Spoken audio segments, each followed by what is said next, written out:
अर्चनीय वंदनीय मुद मंगलमय संत समाज, सत्संग प्रेमी बंधुओं एवं श्रद्धा मूर्ति देवियों की संख्या कम नहीं है। बहुत बहुत धन्यवाद है। भक्ति में अक्सर देवियां ही आगे होती हैं। देवता लोग तो समय निकाल लेते हैं, थोड़ा नहीं बहुत कम समय निकाल पाते हैं। देवता लोग क्या कहते हैं कि देवियां जो भक्ति कर रही हैं, धर्म कर रही हैं, पूजा पाठ कर रही हैं, उसमें आधा तो मुझे मिलना है पक्का, क्योंकि अर्धांगिनी है। अर्धांगिनी होने से आधा मिल जाएगा, ये कोई रिजर्वेशन नहीं है। वे भोजन बना देंगी, कपड़ा धो देंगी और भी सारे काम कर देंगी, उसमें आप सहयोग उनका ले सकते हैं, उसमें आपका हिस्सा हो सकता है।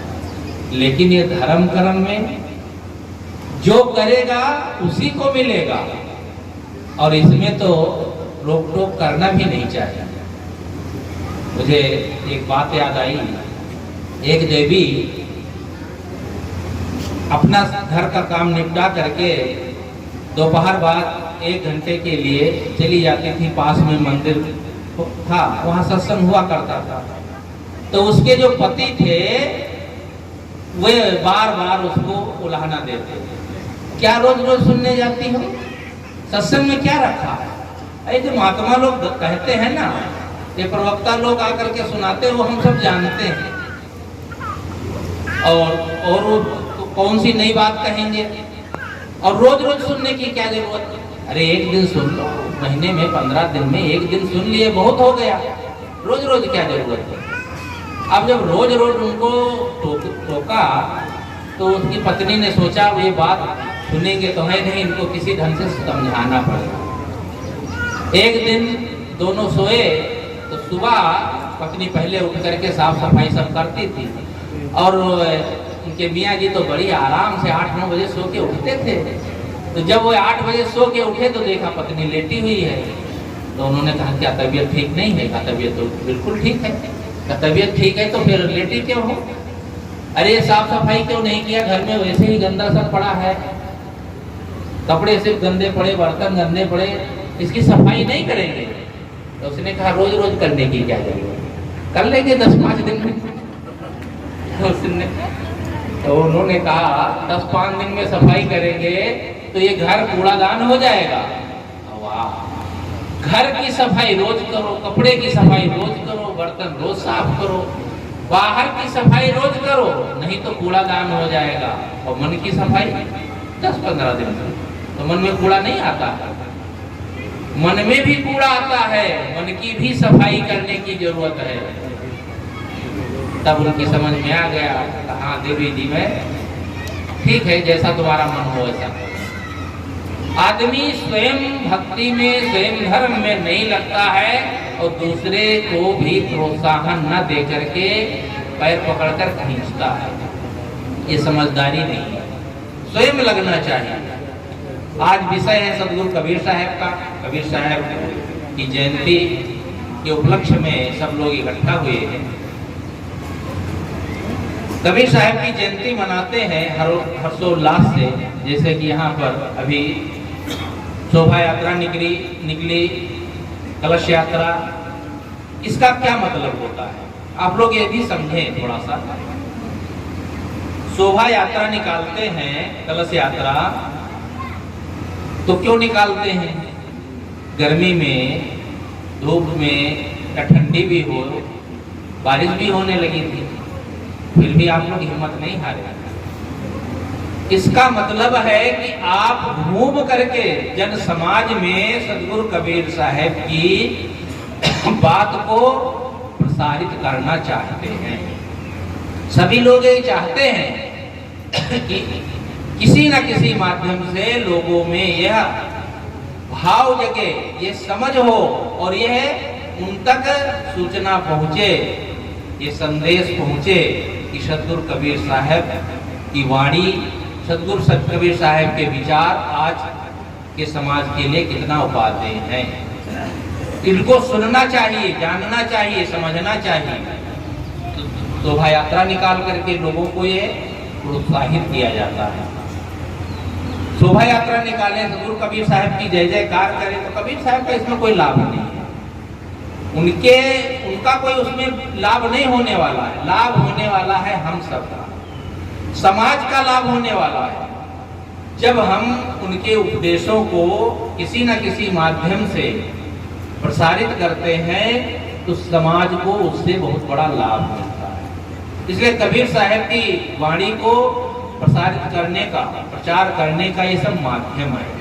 कलश यात्रा निकालना, शोभा यात्रा निकालना, भजन गा करके, प्रवचन करके, किसी न किसी प्रकार से। आज का मीडिया का जमाना है, मीडिया में अच्छे अच्छे प्रवचन डालते हैं लोग, सुनते हैं। तो ये इसलिए कि हम सब जानते हैं कबीर साहब की वाणी हम सबके जीवन में कितना महत्वपूर्ण है। जब तक हम यह नहीं समझ पाएंगे कि हमारे कबीर साहब की वाणी हमारे लिए महत्वपूर्ण है, लाभदायक है, तब तक हमारा मन उसमें लगेगा नहीं, उसके लिए हम तत्पर नहीं होंगे। आदमी वही काम करता है जिसमें वह लाभ समझता है। लाभ जान सब कुछ करें, क्षमा लाभ हो। आदमी लाभ जान करके करता है। हानि अगर किसी को पता चले है तो इस काम में हानि है तो वो काम नहीं करेगा। ये लाभ निश्चय होना चाहिए कि हमको सदगुरु कबीर साहब की वाणी जन जन तक पहुंचाना है और स्वयं भी उनकी वाणी को आत्मसात करना है और लोगों को उनकी वाणी को लोगों तक पहुंचाना है, लोगों को बताना है। इसके लिए प्रयास करना चाहिए, जिस भी माध्यम से हो। दूसरी बात है कबीर साहब के जीवन दर्शन के पक्ष में। कबीर साहब कहाँ पैदा हुए, कहाँ पाले गए, ये सब बातें आप लोग जानते हैं। ये दार्शनिक पक्ष बार बार बताने की जरूरत नहीं है और इसका कोई बहुत बड़ा मूल्य भी नहीं है। कौन महापुरुष कहाँ जन्म लिया, कहाँ पाला गया, इसका मूल्य नहीं है। और किस जाति में पैदा हुआ, किस बिरादरी में पैदा हुआ, किस वर्ण में पैदा हुआ, किस संप्रदाय में पैदा हुआ, इसका कोई मूल्य नहीं है। मूल्य है उनके विचारों का, मूल्य है उनके जीवन का। कहीं भी कोई जन्म ले, कबीर साहब तो कहाँ जन्म लिए किसी को ठीक से नहीं पता है। हाँ, कुछ लोग ऐसे हैं होशियार, समाज में रहते हैं, वे अपने वर्ण में, अपने जाति में, अपने बिरादरी में उनको जन्म दिला देते हैं। कितने लोग चाहते हैं कि कबीर साहब का जन्म हमारी बिरादरी में हो जाए तो हमारी बिरादरी का नाम हो जाएगा। अरे क्या नाम हो जाएगा? कोई कहीं जन्म ले लेने से महान नहीं होता है। वो कहाँ जन्म लिए पता नहीं, पाले पोसे गए एक गरीब जुलाहे के घर में। भगवान बुद्ध कहाँ जन्म लिए? उनका नाम पहले सिद्धार्थ था, शुद्धोदन के घर में। और शुद्धोदन कौन थे? राजा थे। राजा के घर में जन्म लिए और समाज के लिए कितना उपयोगी हो गए। भगवान महावीर, ऐसे ही रविदास, कितने ऐसे महापुरुष संत हुए जो साधारण परिवार में जन्म लिए, लेकिन उनके कर्तृत्व से, अपने कर्तृत्व से वे महान हुए। काम छोटा बड़ा नहीं होता, ये बात ध्यान देना चाहिए। लोग जो होते हैं ना, मोटा काम जहाँ देखते हैं कहते हैं ये छोटा आदमी है, बहुत कमजोर आदमी है, गरीब आदमी है। छोटे मोटे काम को, कोई झाड़ू लगाता है, सफाई करता है, जूता टाकता है, या कोई मोटा काम करता, खेती करता है, तो कहते हैं बहुत छोटा काम। काम छोटा बड़ा नहीं होता है, छोटी तो हमारी समझ है। गलत काम छोटा होता है, वह मत करो, चाहे कोई भी हो। और जीवन निर्वाह के लिए कोई ना कोई काम करना पड़ता है। एक वक्त के मुझे जाना हुआ, पहले से उनसे परिचय था, उनके कितने बच्चे हैं ये सब पूरे परिवार के बारे में जानकारी तो थी, लेकिन फिर भी कुछ हाल चाल तो पूछा जाता है। तो हमने कहा क्या हाल चाल है, तुम्हारे बच्चे सब ठीक ठाक है? कहा हाँ साहब ठीक है, आप जानते हैं 4 बच्चे और बढ़िया पढ़े लिखे, और 3 बच्चे तो साहब लग गए, एक लड़का बेकार निकल गया। मैंने समझा भाई बहुत दिन बाद आए हैं, बेकार निकल गया, सराबरा पीने लगा होगा या मांस वांस खाने लगा होगा या कुछ गलत काम करने लगा होगा, इसलिए कह रहे हैं। मैंने कहा बेकार निकल गया मतलब? साहब वो खेती करने लगा है। और 4 लड़के सर्विस करते हैं। तो खेती करता है तो बेकार क्यों कहते हो? अच्छा ये बताओ, कोई जो बच्चे सर्विस करते हैं कहाँ कहाँ करते हैं? तो बताया कोई लखनऊ में करता है, तो कोई बनारस में करता है, कोई कहीं करता है, दूर दूर करते हैं। और 6 महीने और 1 साल में वे आते हैं, ना तो वे सेवा कर पाते हैं ना कुछ, केवल नाम है इनके 3 लड़के सर्विस कर रहे हैं, वे अपना कमाते खाते हैं, बढ़िया है। और जो वो करता था खेती, उसी के पास वो रहते थे। मैंने कहा रहते किसके पास होता? उसी के पास। मैंने कहा तुम्हें भोजन बना के कौन खिलाता है? कहा उसकी बहू बनाती खिलाती है। हमने कहा जो तुम्हारी सेवा करता है, जिसकी बहू भोजन बनाती खिलाती है, सब कुछ उसको कहते हो बेकार निकल गया। और वो तुम्हारे जो 3 लड़के नौकरी करने चले गए दूर दूर, आते भी हैं 4-6 महीने में, तो मेहमान बन के आते हैं, बल्कि उन्हीं की सेवा करो, पीछे पीछे लगे रहो, भैया तो ये खिलाओ खिलाओ, और वे कुछ कर सेवा भी नहीं करते। तो उनके लिए तो बहुत तुम्हारे अंदर उल्लास है कि हाँ बहुत बड़े, ठीक है सर्विस करते हैं, अच्छी बात है। लेकिन ये जो तुमने कहा बेकार निकल गया, ये शब्द अच्छा नहीं। हाँ साहब ये तो मैंने गलत कह दिया। मैंने कहा ये कहना चाहिए 3 लड़कों की सर्विस लग गई, 1 लड़का खेती करता है, बहुत अच्छी बात है। लेकिन हमारे मन में ही बैठा है, उनकी गलती नहीं है, ये समाज में सबके मन में बैठ गया है कि जो छोटा काम करता है वो छोटा आदमी होता है, मोटा काम करता है वो छोटा आदमी होता है। मोहम्मद साहब क्या किए बचपन में? वो तो बड़े हुए महापुरुष हो गए, तो उनको ये कार्य करने की जरूरत नहीं पड़ी। मोहम्मद साहब बकरी चराते थे। आवाज इस्लाम धर्म का प्रचार कितना है, कितने देशों में उनका प्रचार है उनके नाम पर। और ईसा मसीह बड़े ही का काम करते थे, लकड़ी छीलना, जो फर्नीचर बनाते हैं। और कबीर साहब के देख लो, बचपन में वो भी कपड़ा बुने होंगे, क्योंकि उनके जो पालक माता पिता थे कपड़ा बुनने का काम करते थे। अब जिनके घर में जो काम होगा तो वही तो करेगा, तो भी किए होंगे। अब ये है कि उतने प्रतिभावान थे कि वो बचपन से ही बड़ी प्रतिभा थी और समाज में इतना विख्यात हो गए थे, प्रसिद्ध हो गए थे, तो ये सब काम करने का अवसर नहीं मिलता। अगर अवसर मिलता तो कोई उनको बुराई नहीं थी, गलत ये काम कोई गलत नहीं होते। तो कहने का मतलब है कि कौन कहाँ जन्मा, क्या करता था, इसका कोई मूल्य नहीं है। मूल्य है उन्होंने जीवन समाज को दिया क्या, समाज में उनकी क्या प्राथमिकता है, क्या प्रासंगिकता है। आज भी कबीर साहब हमारे लिए प्रासंगिक क्यों है? जो बात कबीर साहब ने 650 वर्ष पहले कही थी, 600 वर्ष हो गए उनको, जो बात कही थी वो आज भी प्रासंगिक है। बाबा अम्बेडकर साहब ने जब संविधान बनाया और संविधान में जो बातें रखी वो लिखित रूप में रख गए। कबीर साहब ने मौखिक रूप में चौराहे पर खड़े होकर के वही बात कही। बाबा साहब ने क्या संविधान बनाया? यही तो कि एक जो छोटा आदमी है, जो कमजोर है, उसको भी बराबर की हिस्सेदारी मिलना चाहिए, उसको भी ऊपर उठने का नियम बनना चाहिए, कानून होना चाहिए। क्योंकि राजनीति में बिना कानून के तो किसी को हिस्सेदारी मिल नहीं सकती। तो उन्होंने राजनीति के क्षेत्र में यह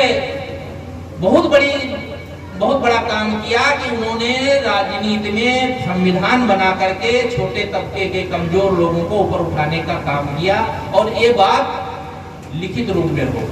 कबीर साहब वही बात चौराहे पर कहते थे। छोटे लोग मानते थे ना, हम बड़े हैं, हम जनेऊ पहन लिए तो ब्राह्मण हो गए, हम अमुक वर्ण में जन्म लिए, अमुक जात में जन्म लिए, इसलिए हम बड़े हैं। कबीर साहब कहते क्या बात करते हो, कैसे बड़े हो? पहले जनेऊ जो ब्राह्मण होना, औरत मेहरी को पहराया। साहब इतने धिक्कार करके कहते हैं, पहले जनेऊ जो ब्राह्मण होना, मेहरी क्या पहराया, और जन्म की सूदरीन पर से तुम पाने क्यों खाया? अरे तुम तो जनेऊ पहन लिए और द्विज हो गए, ब्राह्मण कहलाने लगे। लेकिन ये मेहरी शब्द जानते हो, बहुत तुच्छ शब्द है, औरत के लिए कहेगा मेहरी कहीं, बहुत छोटे शब्दों में उनको धिक्कारते हैं कि औरत को क्या तुमने किया, अपनी पत्नी को क्या पहनाया?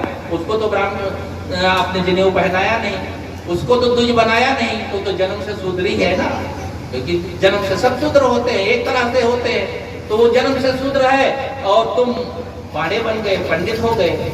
और उनका बनाया खाते हो, और एक पवित्र आदमी जो जिसका खान पान सब अच्छा है, भक्त है, हरिगुण गाता है, धर्म का काम करता है, सब प्रकार से अच्छा है, उसके हाथ का पानी नहीं पीते हो। कहते नहीं, ये अछूत है, दूर रहना चाहिए। कबीर साहब वही बात चौराहे पर खड़े होकर के लोगों को समझाते थे, और यह बात डंके की चोट पर कहते थे, और कबीर साहब का कोई बात वाका नहीं कर पाया, क्योंकि वे कहीं सटे नहीं थे, उनको कुछ चाहिए नहीं था, ना उनको वोट चाहिए था, न नोट चाहिए था। जिसको कुछ चाहिए होता है ना, वो डर डर के कहता।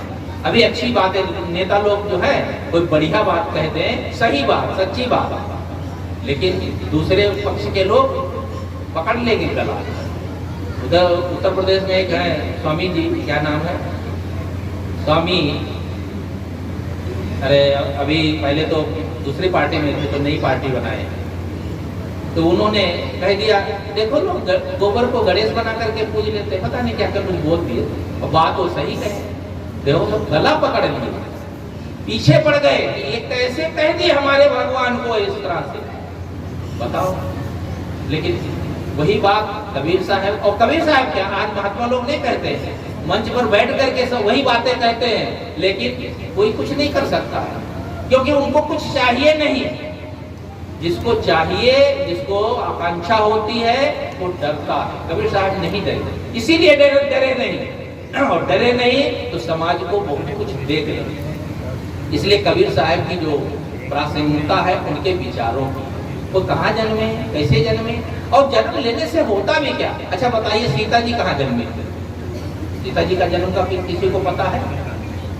लिखा होगा वही तो तुम बताओगे, तो वो समय थे नहीं, आप तो कहते हम तो उस समय थे ही नहीं, तो मैं क्या बताऊं, क्या बताएंगे।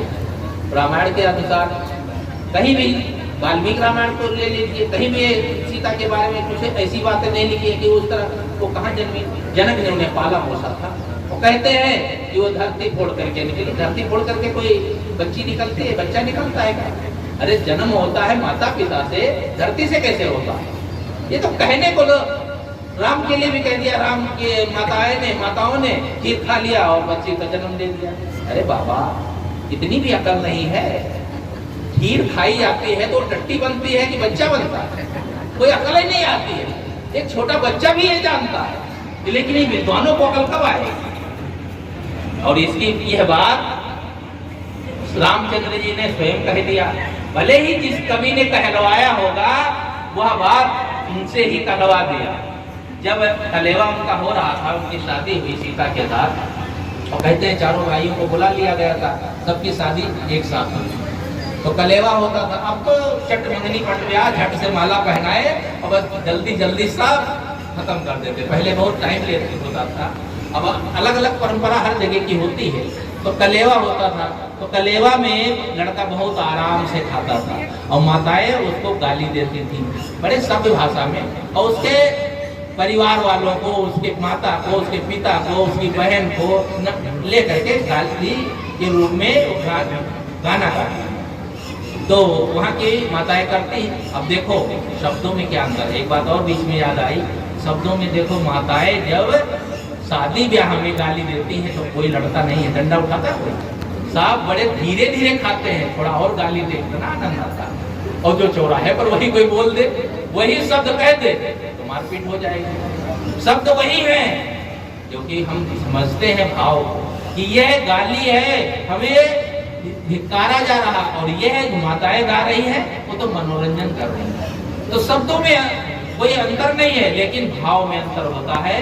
तो वहां पर माताएं अपना कह रही थी, तो वो माताओं ने कहा, अति उदार कर तोतदार सब अवधपुरी की बामा, खीर खाए पैदा सुध करती पति कर कछने का। उन्होंने व्यंग किया रामचंद्र के लिए कि अवधपुरी की बामा, अयोध्या की स्त्रियां बहुत करतूता, बड़ी होशियार है, बड़ी कर्तव्य वाली हैं, इतनी उदार हैं, इतनी कि वे खीर खा करके बच्चा पैदा कर लेती है। पति का काम ही नहीं है, बच्चा पैदा करने के लिए पति चाहिए, पति की क्या जरूरत, खीर खा लेती है, बच्चा पैदा कर लेती है। तो अब रामचंद्र जी को ये अच्छा नहीं लगा, क्योंकि ये बात गलत है, बच्चा खीर खा के थोड़ा पैदा हुए थे। उन्होंने कहा, सखी वचन सुनकर रघुनंदन बोले मृद मुस्काते, और आपन चाल छिपाओ प्यारी, कहो आन की बातें। दूसरे की बातें क्यों कह रही हो, अपनी बात छिपा रही हो। कोई नहीं जन्मे मात पिता भी। देखो ये डंके की चोट पर पारक ज्ञान की बात उन्होंने बीच में कही थी। कोई नहीं जन्मे मात पिता बिन, बांधी वेद की नीति, और तुम्हारे तो सब मही से उपजे समझे नहीं रहती। तुम्हारे तो सब धरती फोड़ फोड़ के निकलते हैं। सीता जी धरती फोड़ के निकली थी, ऐसा कहा कहा जाता है। अब कोई माता अपवादवश किसी लोक लज्जावश खेत में बच्ची को डाल आई होगी तो जन्म जी पा गए होंगे, धरती से थोड़े निकले थे। लेकिन वहां पर ये दर्शाया गया तो उन्होंने कहा तुम्हारे यहाँ की धरती फोड़ करके निकलती, हमारे यहाँ कोई ऐसी रीत नहीं है। लेकिन इसके पहले उन्होंने सच्चाई कह दी, विवेक ज्ञान की बात कह दी। कोई नहीं जन्मे मात पिता को, बांधी वेद की। वेद कहते हैं ये ज्ञान की बात है। वेद का अर्थ होता है ज्ञान। वेद केवल जो वेद पुस्तकें हैं वही वेद नहीं है, ज्ञान भी वेद है। पुस्तकों में जो लिखा है वह कोई किसी मनुष्य ने ही लिखा है। ये आकाश से कुछ नहीं उतरता। आकाश से कौन सा छापा खाना है, कहीं देखे हो क्या? कोई गया है देख करके आया है कि अपने स्वाप चल रही है वहां से छप छप के पुस्तकें आ रही हैं? ये सब वेद हो, चाहे शास्त्र हो, पुराण हो, कोई भी पुस्तक है सब मनुष्यों की लिखी हुई है। और ये ज्ञान की बात है, कोई बिना माता पिता के जन्म नहीं लेता है। अब ये बात को कोई कहने वाला नहीं है, समझने वाला नहीं है। इसलिए हमें इस बात को समझना है कि हमें हीन भावना नहीं होनी चाहिए। कबीर साहब को कोई हीन भावना हुई है, वो अपने को तो कभी भी ऊंच दिखाने की कोशिश नहीं किए। आजकल तो महात्माओं को देखो, बड़े बड़े ज्ञानियों को देखो, अपना नाम लिखेंगे तो दो दो लाइन में महामंडलेश्वर, जगत गुरु और अखंड ब्रह्मानंद, पता नहीं क्या क्या लिखेंगे और पता नहीं क्या क्या उसमें लगाते हैं उपनाम। और कबीर साहब ने कभी कहा, चार चौपाई पढ़ लेने वाले कहते हैं हम मानस मर्मज्ञ हैं, मानस मर्मज्ञ। और गोस्वामी जी मानस लिखे, उन्होंने कहीं नहीं लिखा को मानस मर्मज्ञ, कहते तुलसीदास या तुलसीदास। कबीर साहब ने कबीर लिखा, या तो कहा कबीरदास। कबीरदास नहीं बल्कि दासन के दास। और हम लोग बन रहे हैं कि बहुत बड़े हम मंडलेश्वर हैं, जगत गुरु हैं, महंत हैं, आचार्य हैं, शास्त्री हैं। अब इतना नाम लिया जाएगा तो 2-4 पन्ना भर जाएगा। क्या बनने से होता है? कोई ये नाम में बड़ा छोटा हो जाने से कोई बड़ा छोटा नहीं होता है। नाम से कोई लेना देना नहीं है, काम से लेना देना। कबीर साहब ने काम क्या किया समाज के लिए? जो उन्होंने काम किया है वह काम हम सबको करना चाहिए और उनकी इस धारा को, उनके इस मिशन को आगे बढ़ाने का काम करें। और जो कर रहे हैं, जैसे भी हम कह रहे थे दो बच्चे क्या, उसे तो सब लोग मिलके किए हैं, लेकिन उनका हौसला कितना अच्छा है और इस मिशन को बढ़ाने के लिए कितना प्रयास करते हैं। इसमें हमें उनको सहयोग देना, उनका हौसला बढ़ाना चाहिए। कबीर साहब की बातों को, कबीर साहब के ज्ञान को हमें आगे बढ़ाने का प्रयास करना चाहिए। तो कबीर साहब ने क्या ज्ञान दिया? ये कबीर साहब का जो ज्ञान, किसी ने पूछा एक संत से कि आप कबीर पंथी हैं? बिल्कुल। तो कहा आप कबीर साहब को इतना बड़ा मानते हैं, दूसरे इसका मतलब महापुरुष जितने दुनिया में हुए हैं वे उतने ज्ञानी नहीं थे। तो मैं ये कब कहा हूँ कोई ज्ञानी नहीं, सब ज्ञानी थे, सब समझदार थे और सब मत मजहब जितने हैं वे सब आदरणीय है। मैं किसी का अनादर नहीं करता हूँ, लेकिन कहीं कहीं ऐसा होता है कि उसमें मिलावटबाजी हो। कबीर साहब की वाणी में मिलावटबाजी नहीं है, कोई उसमें धोखेधड़ी की बात नहीं है। जो कुछ वो कहते हैं सब डंके की चोट पर और सत्य कहते हैं। वे यह नहीं कहते ऐसा भी कर लो तो भी ठीक, वैसा भी कर लो तो भी ठीक। अब गोस्वामी जी ने देखो बढ़िया बातें लिखी है, ऐसा नहीं है मानस उनकी जो पुस्तक इतनी प्रसिद्ध हो गई तो बढ़िया बातें नहीं। लेकिन एक तरफ वो कहते हैं कोई जो है जो कुछ करे, कभी उन्होंने कहा कि कर्म प्रधान विश्व रच राखा, जो जस करे तस फल चाखा। कर्म प्रधान है विश्व में, यह रचना हुई है कि जो जैसा करता है वैसा फल चाहता है, वैसा फल पाता है। और दूसरी तरफ कह दिए वही है वही जो राम रच राखा। अब बताओ, एक तरफ रस्सी भरे फिर उलट करके दूसरी तरफ पट दिए, वो बेकार हो गया। अब बताओ, दोनों बातें नहीं, दो बातें एक तरह से दो बातें कैसे कही जा सकती? कबीर साहब ये बात नहीं कहते। कबीर साहब की जो बात है, जो कबीर साहब की वाणी है, वो सार्वभौमिक और एकदम एक पक्ष की बात कहते हैं। वह कभी भी जात वर्ण धर्म के संप्रदाय के नाम पर जो लोगों को ठगते हैं, भरमाते हैं, उनको छोड़ते नहीं है। वे सबका आदर भी करते हैं, लेकिन गलत करने वाले को बख्शते नहीं है, चाहे कोई गुरु ही क्यों ना हो। गुरु को भी वह कह देते हैं, गुरु की बहुत प्रशंसा करते हैं, आदर करते हैं, लेकिन गलत करने वाले को छोड़ते नहीं है। धर्म के ठेकेदार जितने बने बैठे हैं, अब जितना आप लोग पढ़े हैं कबीर बीजक को पढ़ करके देखिए, कबीर साहब ने जो बीजक में लिखा है, जो उन्होंने कहा है, वही बीजक में लिखा गया। कबीर साहब ने कहीं भी किसी को की मुरव्वत नहीं की। कबीर साहब के जमाने के बाद में एक ज्ञानी संत हुए हैं, तो उन्होंने कहा है, कबीर कान राखी नहीं वर्णाश्रम सठ दर्शनी, भक्त विमुख जो धर्म ताहि अधर्म कर गायो, भक्त विमुख जो धर्म ताहि अधर्म कर गायो। भक्ति से विमुख जो धर्म है वह अधर्म है। जिसमें भक्ति नहीं है, जिसमें प्रेम नहीं है, करुणा नहीं है, वो कैसा धर्म है? धर्म के नाम पर जो बल दी जाती है, कुर्बानी दी जाती है, वह धर्म कैसे हो सकता है? धर्म का मतलब क्या है?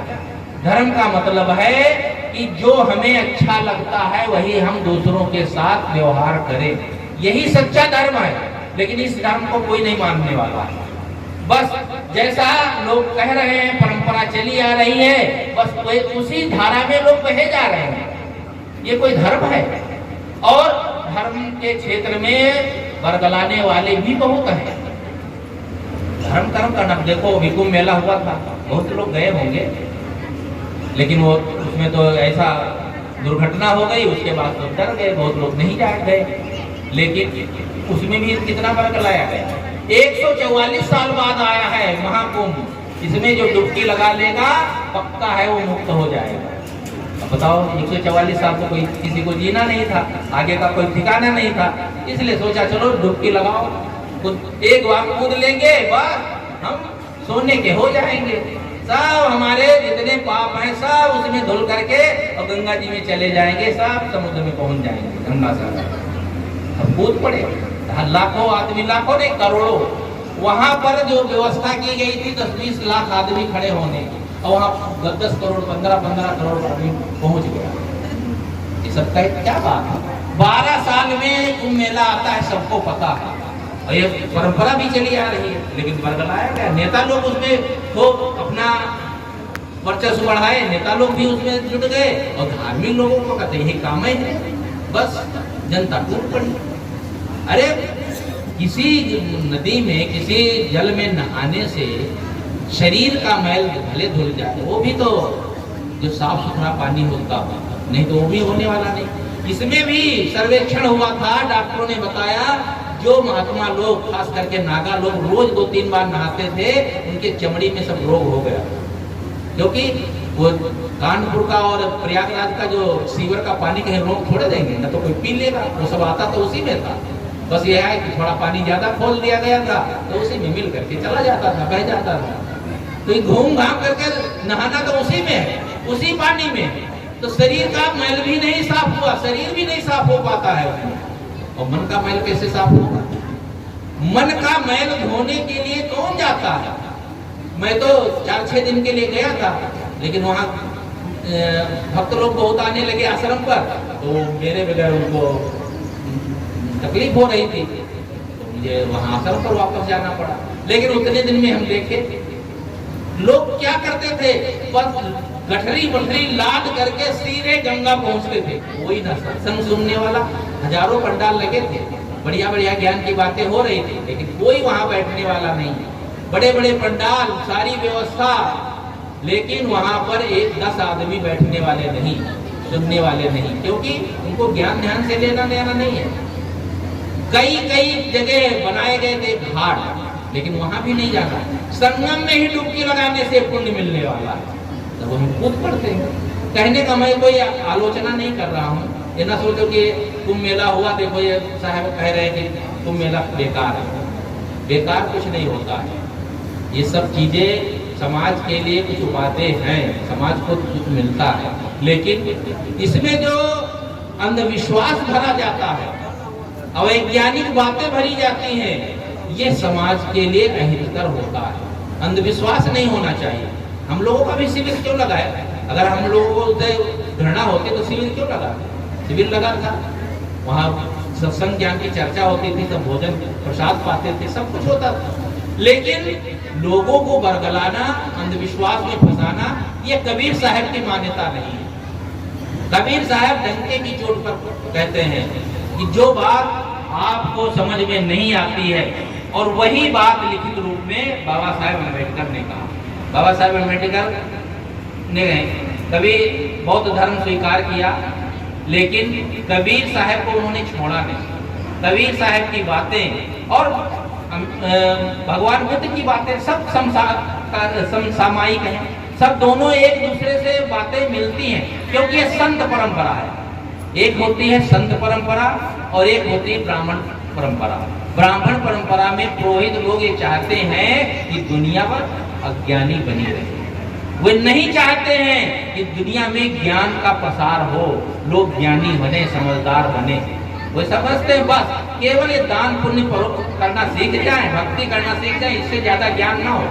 वो चाहते ही नहीं है। दुनिया के जितने भी पुरोहित लोग हैं, यहाँ कोई जात बिरादरी से मतलब नहीं है, चाहे वह हिंदू पुरोहित हो, पंडित पुरोहित हो, और चाहे ईसाई हो, चाहे पादरी हो, चाहे मुल्ला मौलवी हो, कोई भी हो, दुनिया में जितने पुरोहित हैं, ये लोगों को केवल अंधविश्वास में फंसाए रखने का ही काम करते हैं। समझदार लोग जो होते हैं और जो सामान्य लोग होते हैं, वो फंसाते नहीं हैं। संत जो होती, शरण संत परंपरा, वह ज्ञान की बात बताती है, लोगों को भवसागर से पार करने की बात बताती है, और उसी परंपरा में ये सब आते हैं। भगवान बुद्ध, महावीर, कबीर, रैदास, दादू दरिया, घीसा पलटू, जितने भी महापुरुष हैं, ये उसी परंपरा में आते हैं। वे समाज को एक सही दिशा दिए, और खास करके छोटे तबके को ऊपर उठाने का काम किए, क्योंकि एक वर्ग बहुत कमजोर है। कमजोर वर्ग को, जो पिछड़ा वर्ग है, जब तक उसको सहारा नहीं दिया जाएगा, तब तक बौद्धिक दृष्टि से और आर्थिक दृष्टि से कैसे ऊपर उठेगा? ये जो आरक्षण की बात आती है, यही तो बात है। आर्थिक दृष्टि से वे ऊपर उठे और बौद्धिक दृष्टि से वे ऊपर उठे, लेकिन इसमें भी बड़े चालाक लोग होते हैं। राजनीति में कैसे कैसे हैं, हमसे ज्यादा तो आप लोग जानते हैं। घुसे रहते हैं, वो चाहते ही नहीं है कि ये समाज आगे बढ़े, और जब तक दोनों पहिए बराबर नहीं होंगे, गाड़ी अच्छी तरह से नहीं चल सकती। समाज के दोनों क्षेत्र में बराबर का हक मिलना चाहिए। इसलिए इन दो महापुरुषों में, एक राजनीति में अम्बेडकर साहब और धर्म के क्षेत्र में कबीर साहब का जो योगदान है, बहुत बड़ा योगदान है। इस योगदान को हमें समझना चाहिए। अब दूसरी बात मैं कहना चाहता हूँ, परमार्थ। परमार्थ कहते हैं परम प्रयोजन को। परमार्थ के क्षेत्र में, धर्म के क्षेत्र में, भक्ति के क्षेत्र में हमें आगे बढ़ना चाहिए। केवल भौतिकता का के क्षेत्र में आगे न कूदते रहे। धन अधिक बढ़ जाएगा और वैभव अधिक बढ़ जाएगा तो मन में शांति नहीं आएगी। शांति का बढ़ना जब होता है, शांति मन में आती है जब हमारे जीवन में आध्यात्मिक उन्नति होती है। आध्यात्मिक उन्नति करने की बहुत बड़ी जरूरत है। आज एक क्षेत्र में हम बहुत आगे बढ़ गए हैं, दूसरा क्षेत्र हमारा बहुत पीछे हो गया है। एक पहिया बहुत बड़ा हो गया है, ट्रैक्टर का लग गया है, और एक पहिया साइकिल का, तो गाड़ी चल ही नहीं पाती। और यही कारण है, समाज में दोनों क्षेत्रों में आगे बढ़ने की जरूरत है, और दोनों वर्गों को बढ़ने की जरूरत है। हम दो वर्ग मानते हैं, केवल एक महिला वर्ग है, एक पुरुष वर्ग है, दोनों क्षेत्रों में। और ये जितने वर्ग हैं, ये सब झूठे हैं। जात वर्ग, वर्ण वर्ग, संप्रदाय वर्ग, ये सारे जब है काल्पनिक हैं। दुनिया के किसी कोने के नर से और किसी कोने की नारी से बच्चे पैदा होते हैं, इसमें दो जातियां नहीं हैं। लेकिन गधे से और बकरी से बच्चे कहाँ होते हैं? उसमें अलग अलग जातियां हैं कि नहीं? घोड़े से और बैल से बच्चे, गाय से बच्चे कहाँ होते हैं? तो अलग अलग जाति हैं। सब समझते हैं, लेकिन मनुष्य में कोई दो जातियां नहीं, दो वर्ण नहीं, दो विभाग है ही नहीं। लेकिन हम उनको तोड़ तोड़ के रखते हैं। ये अपने भाइयों को ही हम लोगों ने, हमारे अगुआ लोगों ने उनको तोड़ दिया और उनको हमसे अलग कर दिया। अब हमारा दायित्व बनता है हम सबको जोड़ करके चले, किसी को छोटा न, हीन भावना न रखें। और हम कबीरपंथी हैं। कबीर साहब ने तो ये डंके की चोट पर कहा, फिर भी भावना होगी। मैं केवल दूसरों की बात नहीं कहता हूँ, हमारे कमियां हमारे में भी। एक कबीरपंथी भक्त थे जिसे कहा जाता है छोटी जाति के। तो जहां वे जाते थे, कहीं कहीं जाते थे तो उनको पंगत से अलग बैठा दे, इधर बैठ जाओ। उनको बड़ी हीन भावना लगती थी। कितनी गलत बात है। और हीन भावना यहाँ तक रहती थी कि उनके मन में होता था कबीरपंथ छोड़ देना। और संयोग से एक पादरी मिल गए, उन्होंने कहा अरे तुम कहाँ लटके पड़े हो, तुमको वहां पर कितना घृणित दृष्टि देखा जाता है हीन भावना से। चलो मेरे यहाँ चलो, तुमको गाड़ी देंगे, ये देंगे, वो देंगे, ईसा मसीह का प्रचार करो। और यहाँ कोई छोटा बड़ा नहीं है, बस वो छोड़ करके चले गए। बताओ ये किसकी गलती? उनकी गलती? मैं उनकी गलती नहीं मानता हूँ, ये हमारी गलती है जो हमारे समाज में ये हीन भावना भरी है। और केवल एक आप लोगों में नहीं, गृहस्थों में नहीं, ये साधु महात्मा जो पहने चोंगा बैठे हैं ना, इनके मन का मैल आज तक धुला नहीं है। इनके मन में भी एक मैल भरा रहता है। एक संत हुए हैं, संत थे, अभी 10-15 साल पहले शरीर छूटा है। वो एक आश्रम में रहते थे, नाम नहीं लूंगा, और मैं उनको कम से कम 25-30 वर्षों से जानता था। उनको कभी भी आश्रम के अंदर बैठ करके भोजन नहीं दिया गया। अपनी थाली में वो भोजन करते थे, क्योंकि वे छोटी बिरादरी के थे। और वो साधु कब बने थे? जब 8 साल की उम्र थी।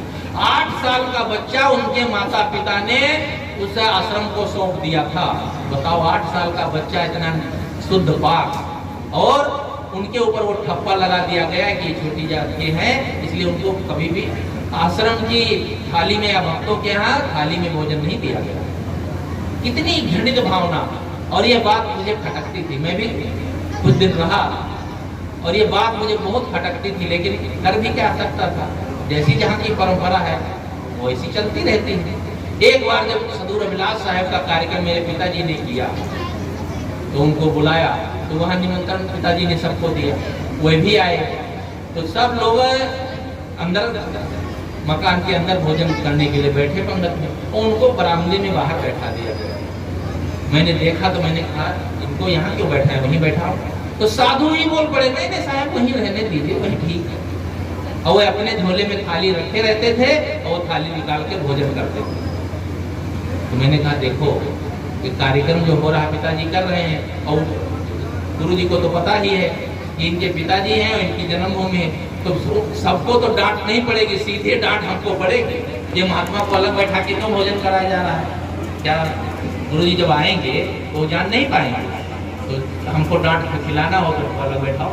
तब तक पिताजी आ गए। अब पिताजी बड़े इसमें जो है क्रांतिकारी थे। उन्होंने कहा क्या बात है? मैंने कहा कुछ नहीं, ये साहब को यहाँ बैठा था, मैं कहा अंदर बैठा। कहने नहीं बिल्कुल अंदर ही बैठो, और ये साहब उठाओ थाली अपने झोले में रख लो, आज हमारे घर की थाली में आपको भोजन करना है। संतों को तो थोड़े संत थे 10-20, तो थाली में भोजन दिया गया। उन्होंने जबरदस्ती अपने घर की थाली में भोजन दिया, कहा इसी थाली में मैं भोजन करूंगा। देखे मैं कैसे बेधर्म हो जाता हूँ, कैसे मैं अछूत हो जाता हूँ। और उन्होंने बताया कि साहब मेरी उम्र इस समय 60 साल की है और मैं 52 साल से साधु मार्ग में आया हूँ। पहला ये भगत है आपके पिताजी जो अपने घर की थाली में भोजन दिए। इतनी आप लोगों को लगता नहीं होगा कितना सड़े दिमाग के हम हो गए, कितनी घृणित बात है। कि एक साधु को जो 8 साल से की उम्र से साधु मार्ग में आया है, और ये महात्मा लोग भी ये नहीं समझ पा रहे हैं कि वो कितना पाक साफ है, उसको भी हीन भावना था। फिर मैंने गुरु जी को सब बताया कि ऐसी ऐसी भावना है। फिर 3 दिन के कार्यक्रम में वो कस के लंबाई से साहब ने छाटा।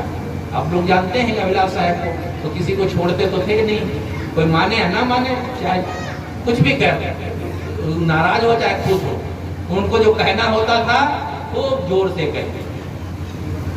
मैं इसलिए कहता हूँ, हम दूसरों की तो गलतियां कहते हैं, वो खराब है, वो मत पंथ ठीक नहीं है, उनके जो विचार ठीक नहीं है, और उनकी जो परंपरा ये ठीक नहीं, दूसरे को हम खूब कह लेते। हम अपनी परंपरा में जो गंदगी है उसको क्यों नहीं साफ करते?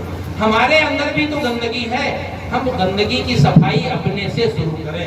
इसलिए इन बातों को हमें समझना चाहिए। कहने का मतलब आज कबीर साहब की जयंती है, और कबीर साहब की जयंती मनाने का यही परिणाम होना चाहिए कि कबीर साहब के जो विचार हैं वे हम प्रमुखता से जीवन में अपनाएं और समाज में भी अपनाएं। माताओं के लिए पहले पढ़ने की सुविधा नहीं थी, पहले बहुत हजारों साल छोड़ दीजिए, अभी अम्बेडकर साहब के जमाने में जो फुले की पत्नी का क्या नाम, सावित्री बाई, उन्होंने पढ़ाने के लिए बीड़ा उठाया तो उनको कितना झेलना पड़ा। ये सब बातें आपको पढ़े लिखे और जानते हैं।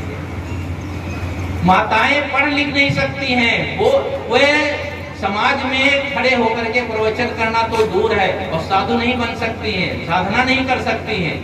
इसमें कबीर पंथ में कबीर, और मैं समझता हूँ कबीर साहब के बाद हजूर अभिलाष साहब ने बहुत बड़ा बीड़ा उठाया, जो ये माताओं को, खास करके साधुओं को जो साधना मार्ग में लगी, उनको बहुत संरक्षण दिया। लेकिन समाज में आज भी वो गंदगी फैली है। उन्हीं के समय में लगभग 20-25 साल हुए होंगे, भोपाल में एक कार्यक्रम था, तो वहाँ की जो संचालिका होती थी हमारे कार्यक्रम के, अभिलाष साहब के एक प्रिंसिपल हुआ करते थे, तो वे बहुत विदुषी महिला थी, तो उनको संचालन दिया जाता था। एक जगह अन्य कार्यक्रम था, तो उनके कार्यक्रम में एक मंडलेश्वर जी आने वाले थे, जगत गुरु जी से कहते हैं। जगत गुरु दुनिया में कोई हुआ ही नहीं, पड़ोसी तो गुरु नहीं मानता है, जगत गुरु माने बैठे अपने आप में, चाहे जो मान लो जगत गुरु क्या है, लेकिन वो आने वाले थे, चलो मानते हैं उनको आने में देरी हुई तो लोगों ने कहा भाई कार्यक्रम शुरुआत किया जाए। जब कार्यक्रम की शुरुआत विदुषी महिला करती है तो एक वेद मंत्र का उच्चारण करते हुए उन्होंने शुरुआत, तब तक उनकी गाड़ी आ गई। जैसे ही गाड़ी में बैठे बैठे महिला के मुख से वेद मंत्र सुना, बस वो आपको बोला हो गए। गाड़ी में बैठे बैठे कहने लगे ये मंच पर संचालन करने के लिए महिला को तो किसने दिया? पहली बात तो महिला की संचालन की जरूरत ही नहीं मंच पर, और दूसरी बात ये वेद मंत्र कैसे पढ़ सकती है? आज के जमाने की बात है, जो आप कह रहे हजारों साल पहले कोई अधिकार नहीं था, वो बात तो छोड़ो, तो हमने देखा ही नहीं, सुना भी नहीं, किसी के कान में गाना भरा गया हो कि ना भरा गया हो, वो बात हमको नहीं पता। लेकिन आज ये घटना घट रही है हमारे समाज में। वहाँ के व्यवस्थापकों ने, आयोजकों ने बहुत बनाया, लेकिन वे जगत गुरु पसीजे नहीं और गाड़ी में बैठ करके लौट गए। ये बताओ, ये धर्म के ठेकेदार हैं। एक आधी मुर्गी काट करके खा जाना चाहते हैं, वो कहते हैं आधी मुर्गी अंडा दे। आधे समाज को पंगु कर देना चाहते हैं, और आधा समाज विकसित हो पाएगा। माताएं हो, पुरुष हो चाहे महिला हो, दोनों समाज के अंग हैं और दोनों को बराबर अधिकार है। समाज में देखो, राजनीति में दिया गया नहीं अधिकार बराबर, हर क्षेत्र में हो जा सकती हैं, किसी भी क्षेत्र में। अब कोई ऐसा क्षेत्र शायद बाकी रहा हो जहाँ महिलाओं का प्रवेश न हुआ हो, तो क्या धर्म के क्षेत्र में आज भी ये समझ में बात नहीं आती? लेकिन आने लगी है। मुझे तो बड़ा इस पर संतोष होता है कि माताओं की संख्या इसमें और बढ़ी है धर्म के क्षेत्र में। और ऐसे ऐसे विदुषी महिलाएं छत्तीसगढ़ में आप सुनते होंगे कितनी साधुइयाँ इस मार्ग में लगी हैं, आपके क्षेत्र में भी हैं, लेकिन इनको प्रोत्साहन देना चाहिए, तो दोनों क्षेत्र हमारे समुन्नत हों। कबीर साहब ने किसी भी क्षेत्र में, चाहे स्त्री पुरुष की बात हो, चाहे जात बिरादरी की बात हो, चाहे ऊंचे नीचे समाज की बात हो, सबके लिए समानता का अधिकार देने की बात कही, वे संत थे। इसलिए संतत्व के ढंग से कहे। यहाँ पर कानून बनकर के जो अम्बेडकर साहब ने किया, वह एक समाज को लिखित प्रमाण मिल गया। अगर एक कानून न बना होता तो जरा कल्पना कीजिए आज हम लोग कहाँ होते, ये समाज कहाँ होता। जो 80% समाज है वो आज बहुत पीछे हो गया होता और आज ये समाज कोई उन्नत नहीं हो पाता। इसलिए इस समाज में ये बहुत बड़ी बात है कि अम्बेडकर साहब ने और जो संत परंपरा के संत गुरजन हुए हैं, इन्होंने बहुत कुछ समाज को योगदान दिया। उनके हम बहुत बहुत प्रशंसा करते हैं। और सतगुरु कबीर साहब की जयंती के उपलक्ष्य में आप सब लोग यहाँ आए, आप लोगों ने मेरी बात सावधानी से सुनी, मैं आप लोगों को धन्यवाद देता हूँ। और माताओं को बहुत बहुत धन्यवाद। माताएं हमारे समाज की एक रीढ़ है, समाज को दिशा देती है। और खास करके परिवार में बाल बच्चों को सही संस्कार देने वाली माताएं ही होती हैं। इन माताओं को स्वयं संस्कारित होना ही चाहिए और परिवार के बच्चों को भी संस्कारित करना चाहिए। 1 मिनट 2 मिनट में माताओं के लिए बात कहना चाहता हूँ कि माताओं को अपने बच्चों को संस्कार देने का काम करें। पुरुष लोग तो बाद में आते हैं, बच्चा पहले माता के पास जाता है। जो माता अपने बच्चे को अच्छे संस्कार नहीं देती है तो सुल्ताना डाकू बनता है। सुल्तान डाकू की कहानी तो सुने होंगे। वो पैदा होते ही डाकू नहीं हो गया, उसकी माँ ने उसे अच्छे संस्कार नहीं दिए। अज्ञानतावश वो चुरा करके कुछ लाता था, माँ शाबाशी देती थी तो बच्चा समझ नहीं पाया। धीरे धीरे चोरी करने की आदत इतनी बढ़ गई वो डाकू हुआ। और उसके फांसी की जब सजा हुई तो जज ने पूछा, तुम किसी से मिलना चाहते हो, कुछ खाना पीना चाहते हो? कहा क्या खाना पीना है? माँ से मिलना चाहता हूँ। माँ को बुलाया गया तो इतना गुस्से में, उसके हाथ तो बंधे थे, हमारे गुस्से में दांत से उसकी नाक काट दी। जज ने कहा तुम बड़े नालायक हो, इतने दुष्ट कि तुम जीवन भर लूटे, मारे, काटे, अंतिम में माँ की भी नाक काट ली। कहा नहीं, मैंने तो अपने अपराधों की नाक काटी। अरे इसी माँ के कारण तो मुझे फांसी हो रही है। बचपन में चोरी करता था, छोटी चीजें चुरा लाता था, माँ शाबाशी दे देती थी, मैं समझ ही नहीं पाया। धीरे धीरे मेरी आदत बहुत बिगड़ गई तो इतना बड़ा डाकू हुआ और आज फांसी होने जा रही है।